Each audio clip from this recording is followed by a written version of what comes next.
Welcome back, YouTube. After a 2-month layoff, I'm back, and I am here to share with all of you my, well, I guess my tier list for all the games that I played this year on my live stream. And I played a lot of games this year, and I took some of the standouts, both good and bad, and I've decided to go ahead and throw them up on a tier list and, share it with everybody and see what you guys seem to think. I'm going to give a few thoughts about each one of these games, why I feel like it deserves to be where it's put, and we're just going to kind of, enjoy all these different games that we were able to experience over this last year. So buckle up, everybody. I hope you enjoy this one, and as always, if you are enjoying this thing and you want to see more of the games that I play as time goes on, make sure you guys come over to the Twitch. Make sure you guys join the Discord. Do all the fun stuff. You know what I mean? I think this is going to be a good one. So kick back, relax, enjoy. And if you're enjoying all this and you have something to say, both good or bad, whatever the case may be, if you agree or disagree with any of my thoughts, by all means, put the comments below the video. Let me know what you guys think. But buckle up, guys. Let's go ahead and dive into this. So I'm just going to go ahead and start, and we're going to go right down the list here. I'm going to go from 30XX, and we're going to end with XCOM 2, which I can't believe XCOM 2 is on here again. It's kind of crazy to even see that after I decided to play that one for the first time in a couple of years. So you guys are going to get all my thoughts on XCOM 2, a very old game. So starting with 30XX. Now, anybody here who's unfamiliar with 30XX, 30XX is a callback to Mega Man. It's a kind of like a roguelite type of game where you're going to run around, find different power-ups, do all that fun stuff, and make your way through different levels, different bosses, and you get the meta progression like a normal roguelite. Think a lot like Hades and stuff like that. I only played this one a real little bit, but it was a really good time, and I think if you enjoy the platforming genre with the roguelite like backdrop to it, this one's probably gonna really be in your wheelhouse. Now, personally, I did enjoy it, but I didn't think it really did anything too inventive. I thought it was a good enough time. I really did think that it offered a lot, but it just didn't really hit very many points for me. It's the reason I only really played it one time. So I would say that for me personally, this game was a B.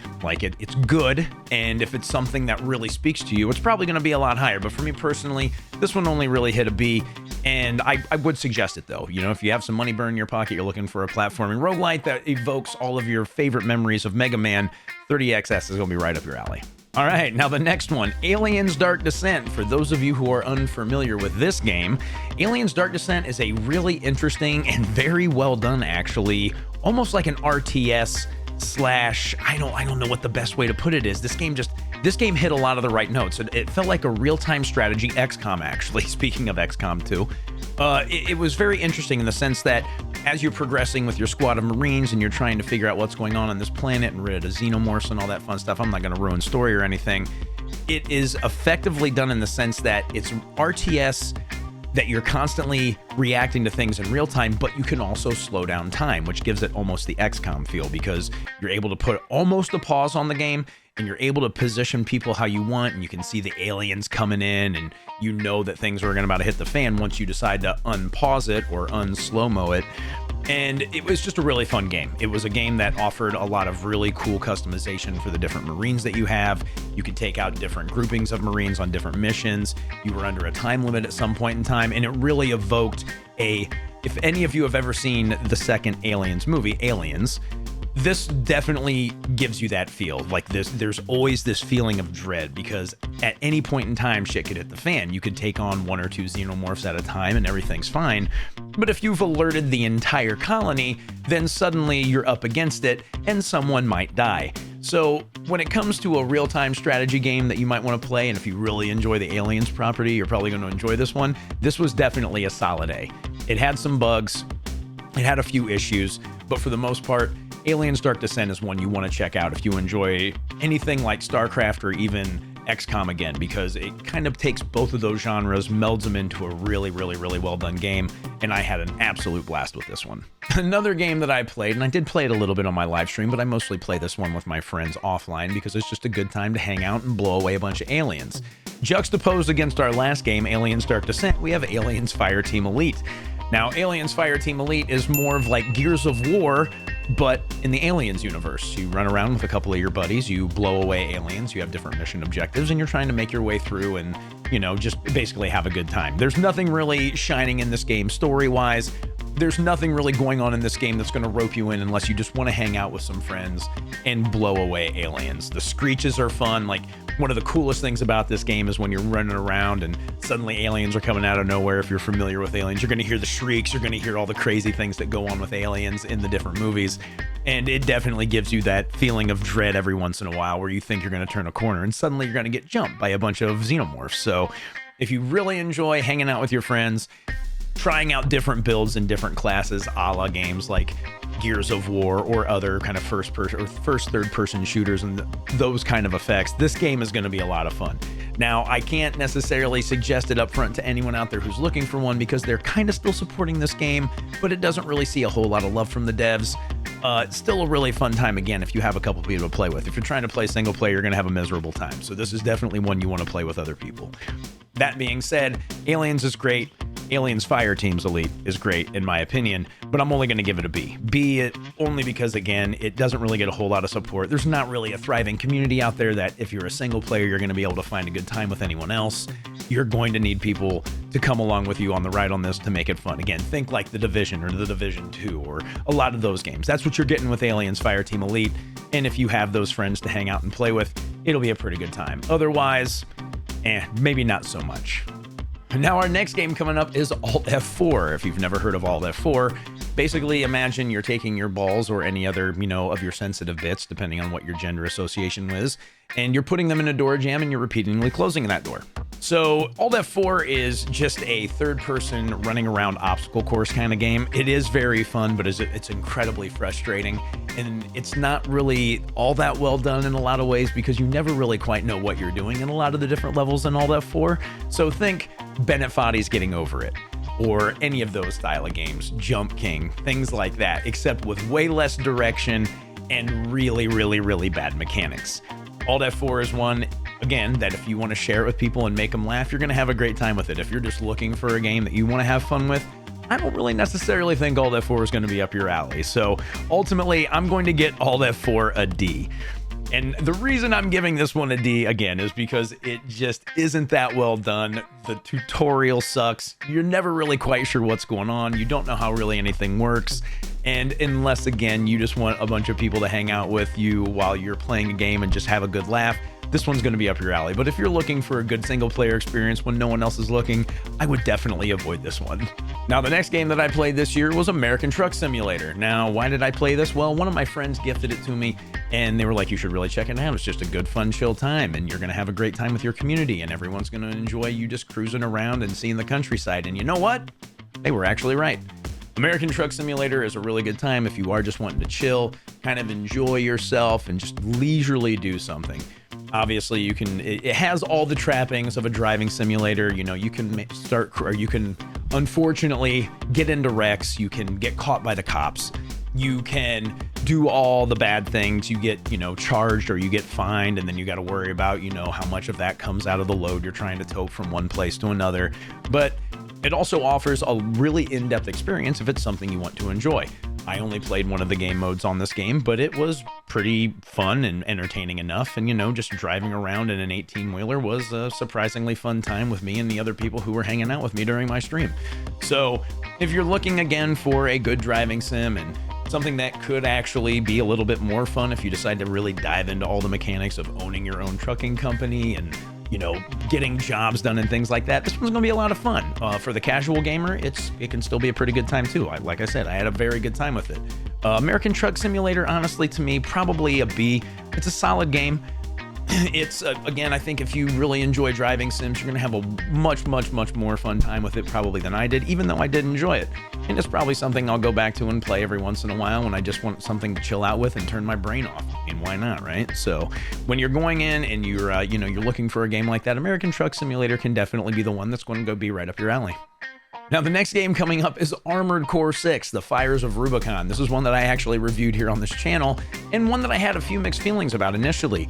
I was a big fan of the Armored Core games back in the day, and this one was a nice return to those kind of games. Really, really nice graphics, awesome sound design, some really punishing levels, stuff like that. If you enjoy building a mech, if you enjoy putting together different pieces and parts to get out there and blow everything up that moves, this is going to be a really fun game for you. I genuinely enjoyed it. I think it was very well done. I think that FromSoft went back to one of their older properties and really knocked it out of the park with this one, even if some of the mechanics to me didn't feel necessarily good. I know other people had an amazing time with this one. It was a game that I played for a few days. I enjoyed it, but it kind of wore thin on me after a minute because I like to build one thing and stick with it the entire time. This game kind of wants you to mess around and do all kinds of different things, but for the most part, it's a very well done game. And I personally believe very much an A-tier game. If getting into giant mechs and blowing everything up is something that you enjoy, you're going to have an absolutely fantastic time with this one, and I can suggest going out and grabbing this one. If you need to, watch my review of it. I'll go a little bit more in depth with all the stuff on that review, but again, Armored Core 6, Fires of Rubicon, definitely a very fun game. Glad I played it this year, and I know a lot of people out there are going to enjoy it. So the next game up is going to probably come as no surprise to anyone who knows me. If you're brand new to the channel, then you're probably gonna, I don't know, it probably still isn't a shock, honestly. It won Game of the Year this year, Baldur's Gate 3, guys. I'm just gonna go ahead and throw it up here right now, and then I'm gonna talk about it. It's S tier. I should probably put an S plus tier, and it might be the only game on this list in that tier, but it was definitely an S game. I was a very, long-time veteran of Dungeons and Dragons. This one knocked it out of the park for me.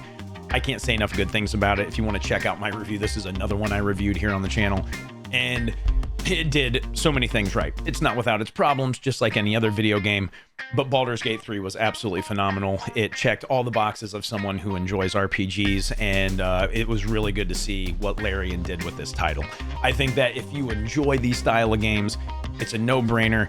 Hell, I know a lot of people who aren't really RPG fans who decided to play Baldur's Gate 3, and they loved it and still put over 100 hours into the game. So when it comes to value to dollar, you're going to be able to do way, way worse than Baldur's Gate 3, and you may not be able to do much better than Baldur's Gate 3. So definitely an S tier game, and one that I can't say enough good things about. If you're out there and you've ever been on the fence about this one, if this doesn't convince you, watch my review, go watch some other reviews, do whatever, but definitely check out Baldur's Gate 3. Absolutely fantastic game, totally deserved the Game of the Year for 2023, and I'm really excited to see more of what Larian's going to do, not only with this property, but any future projects as well. All right, our next game is Beton Brutal. Now, this is a small indie game that a lot of you may not know anything about, but imagine first-person Jump King, if you know that one. Essentially, what you're doing is you're making your way up in a first-person perspective view of a spiraling, obstacle-filled, I don't know what you'd call it, almost like a silo, but it's meters and meters high, and you're just trying to parkour your way all the way up, grabbing on the ladders, tight roping through things, stuff like that. This was actually a really fun game. This was actually a really fun game. This is one that I truly enjoyed as well. And for what it was, absolutely worth it. It was a fairly cheap game. It was one of those things that definitely made my palms sweaty. I'm afraid of heights, so this one definitely got under my skin in a few places, but it was a really good time. And if you enjoy the kind of game where you're going for progress, and then you could have a huge setback by one misstep, this game's really going to speak to you. If you don't like heights, if you don't like the feeling of falling, if you don't like roller coasters, this one might get to you because you actually look down during the game, your character will start getting vertigo, everything goes walleye, it's all kind of crazy, but a very fun game. Again, if you enjoy that style of progress, and then one like small misstep puts you all the way back to a different part of the game, this one's going to be right up your alley. So Beton Brutal, another good solid B game. Nothing really that reinvented the wheel, nothing that's going to do anything extraordinary, but still an absolutely fantastic time and a really fun time with my community because it was always great to see them laugh their asses off whenever I, screwed up and got set back 300-400 meters. Our next game is Blasphemous 2. Now, I don't know how many of you know about Blasphemous or Blasphemous 2, but this is a Gothic-inspired Catholic guilt Metroidvania. As a recovering Catholic myself, this is definitely one that spoke to me because a lot of the imagery was really screwed up, and I'm not really surprised they went that direction with it. So with Blasphemous 2, you're getting more of what you got in the first Blasphemous. It's another Metroidvania, running around, doing different things, getting different weapons, getting different abilities so you can make progress. And the developers did a really good job with it. It's not as good as the first installment, but it's pretty solid. It's a fun sequel. It puts in, it fills in some of the blanks of what, the story of this world that you're in is actually about. And it was a good enough time. I don't know if it was necessarily worth the price tag because it was much shorter than the first game, but still a very good time. And if you enjoy a Metroidvania where you run around and, you explore, you can find different things through different abilities, some of the things that you do actually do influence some of the other outcomes of the game. This is definitely going to be one that you're going to enjoy. Again, if you enjoyed the first Blasphemous, you're going to have a good time with this one, but again, not necessarily as good. Don't go in expecting the first game. It's definitely not going to be that. but it will be a good enough time. And I do think that this was another solid B. Again, it wasn't like blow your doors off. Definitely not as good as the first game, which would be a solid A for me. This one was a solid B. It's good. It's just a good game. I think you'll have a good time with it if you decide to pick it up. Now, another game that I took a day with at one point in time on my live stream was Cassette Beasts, and holy crap, what a cool concept this one was. It's basically Pokemon, but instead of catching Pokemon, you're running around and catching different creatures that would turn into a cassette, just like the goddamn title says. It was definitely a game that I enjoyed. It was an RPG. It's one that you go out and you explore the world, and you're looking to get the different cassette beasts, and you're looking to make different, what you can do is fuse them. You can take the different cassette beasts and fuse them together to make some other kind of cool creature as well. And it wasn't, again, anything that really redefined a genre. It just gave a new coat of paint to something that a lot of you are probably already pretty familiar with. I think that if you enjoy something like Pokemon or any of those style of games, Cassette Beasts will be right up your alley. For me personally, it was an average game. Nothing really, I don't have the nostalgia of, you know, Pokemon or anything like that. Nothing that I ever really got that deep into. But Cassette Beasts was a perfectly fine piece of game, and there's nothing bad about it. It's just an average game. It's not terrible. It didn't do anything offensive, and it didn't do anything that made it look like it was going to be the next greatest thing either. But for the most part, pretty solid game. And if you enjoy, again, a thing like Pokemon, this game's going to be right up your alley. Our next game is Core Keeper. Now, Core Keeper is one that I personally enjoy quite a bit. Core Keeper is essentially what you would think would be Stardew Valley or other kind of crafting games like Minecraft, stuff like that, except it takes place underground in a world that you're just trying to figure out, like, why are you here? What is going on? It has the different biomes. It has the different bosses that you need to find and fight to make progress. It has all the fun trappings of, you know, creating an interesting area where all your common stuff is. You know, you play with other players, which is really fun. Core Keeper is one that is still in early access as well, so it's not a complete game, but it's one of the only games in this genre that I've ever really truly enjoyed. The other one kind of being Terraria, but this one was more of a top-down, looks a little bit more like Stardew Valley, but still has a Terraria feel. So if you're familiar with Terraria or Minecraft or any of those, Core Keeper is going to be one that might speak to you. I would definitely recommend checking it out. In my opinion, again, it's a B game. It's good. I enjoyed the hell out of it. I thought it was a lot of fun. I still go back to it every once in a while, checking out the new updates, things like that. And again, if you enjoy any of those other aforementioned survival crafting games, you're probably going to have a good time with Core Keeper, so I suggest you check it out and have a good time with it. Why not? Our next game is Crab Champions. For those of you who don't know what Crab Champions is, if you are familiar with the crab meme, the crab disco, the crab rave meme, that's what the hell it is. I'm old and out of touch. I don't know what the hell I'm talking about. Crab Champions was made essentially from that meme. The person who made that, you know, that crab rave music video that you'll find on YouTube is the mastermind behind this, and it's a shoot 'em up. It's a third-person bullet hell shoot 'em up. Upgrade the hell out of your crab and its gun, have a bunch of different abilities, and then go through a bunch of levels and murder a bunch of other wildlife. That is the long story short of Crab Champions. Was it fun for the few days that I played it? Oh yeah, absolutely. And a whole lot has happened since the time that I played it. They've come out with a couple updates, but nothing world breaking. But it's a very good time.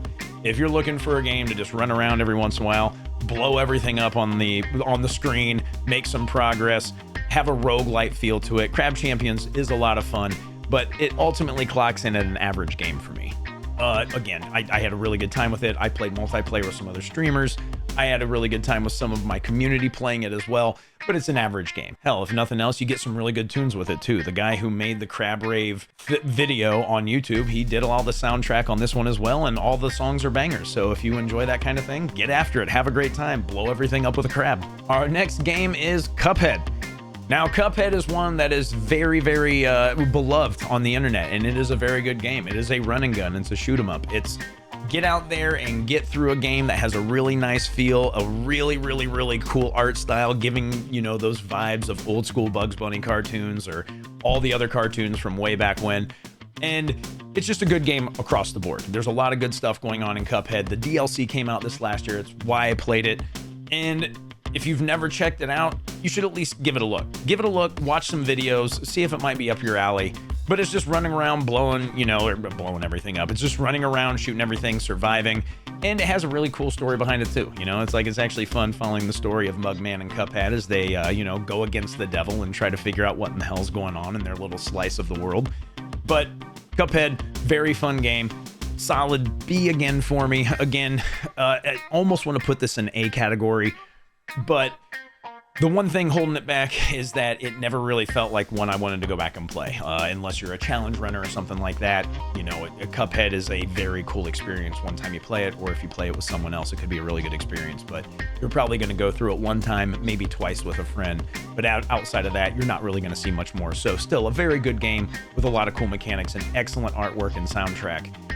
But again, as far as games go, you're not going to really get much more out of it outside of maybe the 1 or 2 runs you're going to put in. Now, this one could be divisive. We're looking at Cyberpunk. Cyberpunk came out with its big update or its big DLC this last year, and I never played Cyberpunk on its initial release. If you guys want my thoughts on Cyberpunk and the DLC, this is also one that I reviewed on this channel, and you can go get my full thoughts there. But I'm going to go over it really quick on this one. Cyberpunk, as it stands right now, with its update from the DLC, is absolutely an S-tier game. I had an absolute blast with this one. I usually don't play first-person shooters. I'm not really big into those kind of games. I'm not really big into any of these like style of games if you're thinking about, you know, the Elder Scrolls or Starfield that came out this year, which we'll be talking about in a bit, or some of the other games in that genre. This one was excellent. The story was cool. The customization was awesome. The fact that you could go through the game with so many different styles. It has awesome replayability. I only played through it once. I could see myself playing it again. But do I have the time? Absolutely not. I put out YouTube videos. I live stream. I do all this other shit. I don't have the time for another Cyberpunk playthrough. But Cyberpunk was a great game. If you enjoy games like Starfield or the Elder Scrolls stuff, things like that, and you want a Cyberpunk feel to it, this game was amazing. I had a wonderful time with it. A lot of cool story going on, a lot of just fun gameplay going on, the different upgrades, very good time. This was an S-tier game. Again, I don't know what it was like before the DLC, and I know a lot of people had strong feelings about Cyberpunk on its initial release. But as it stands with the DLC, this game is amazing. You're going to have a wonderful time with it if you enjoy that genre of games. I would absolutely suggest it. Go watch the review. I got a lot of good stuff to say about it. Thank you for watching part 1 of the Old Man's FS 2023 streamed games tier list. Come back next week when we pick up with part 2 featuring games such as Dead Cells, Dave the Diver, Diablo 4, Faith, and Hades. Hades nuts. Ha, got him.